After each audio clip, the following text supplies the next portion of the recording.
Let me introduce you to David Newman. I'm showing you his LinkedIn profile. One thing is I can read this whole like a profile. You don't want me to do it. Why not you go ahead and find him on LinkedIn and add him as a connection so that way you can start learning just like I started learning from him. Welcome to our show. Here, thank you again for inviting me. Oh, it's our pleasure. How do you really answer? I know you have a 17 answer to this question. How much do you charge? The 3 answers that you don't want to give, you don't want to give some random answer. For example, a lot of people, a lot of salespeople and marketing people and a lot of entrepreneurs, they say, well, on average, it costs X.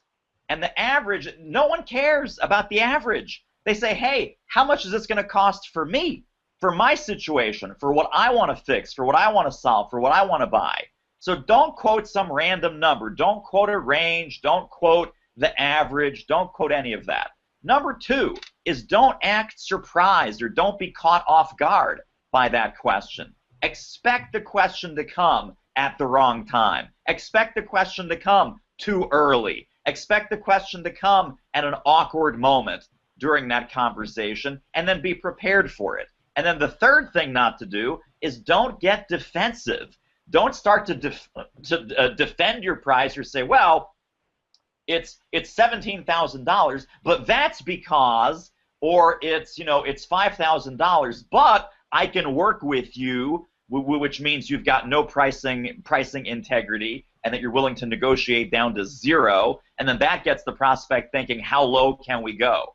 So just don't do those 3 things. Reframe the question as a positive, and then we'll go through all the specific answers that some of them are funny, and some of them are very relevant, and some of them get the prospect focused back on where they should be focused, which is on solving their problem. Siddique, I have good news and I have bad news. The good news is that you don't have a $500,000 problem. The bad news is that you also don't have a $100,000 problem. Now, if you can help me answer some key questions, and then we'll both know a lot more about what your investment might look like. So again, this is big picture bracketing.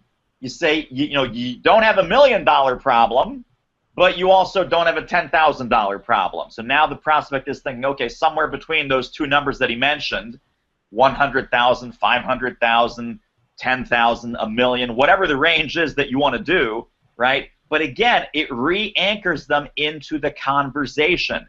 If you can help me answer some key questions, we'll both know more about what your investment might look like, right? So very powerful language. It again uses the language of collaboration, and it gives them the big, so if I honestly say to you, good news, it's not a $500,000 problem, but the bad news is it's also not a $100,000 problem.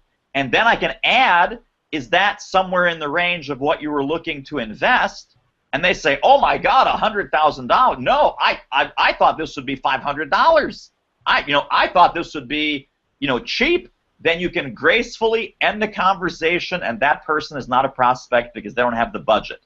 So it's also, some of these questions can also be a disqualifying question that will prevent you from wasting time with non-buyers who don't have the budget and don't even have anywhere in the ballpark of the budget that you're trying to sell into.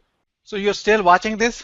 That really means you like the answer given by David Newman. And that was just one of the answers. You just got it. And there are 16 more answers to that question. You remember the question? How much do you charge? Imagine that having a 17 possible answers to that single question when you get from your prospective buyer or customer or client, whatever you call it. I have recorded a 1-hour interview one-to-one with him, and I want to give you all. What you have to do is take your cell phone out. Here's how my cell phone look like. It's an old iPhone, and you don't have to have an iPhone. You can be Android phone or even an old-fashioned simple phone which can send text, and which I'm aware of worldwide. Everybody can send a text from the cell phones. What you have to do is take that cell phone out and send a text message to this number. You see there's a number called 404-418-6019. Again, 404-418-6019. When you send a message, in a message put a word charge, C-H-A-R-G-E. You see it here. I'm showing you everything. In case for some reason where I'm pointing my finger that you don't see it, Let me show you the old-fashioned way. You see this? Text charge to 404-418-6019. If you are texting from outside of US or Canada, you may have to do a +1 on the front, or maybe 011, whatever is your country, from your country, how you make a call to US. You are not calling, you are going to text it. +1 404-418-6019. When you are texting to this number, the word charge, you are giving me a permission to call you or text you, myself, my team, or my system. Thank you so much. I look forward to connecting with you soon.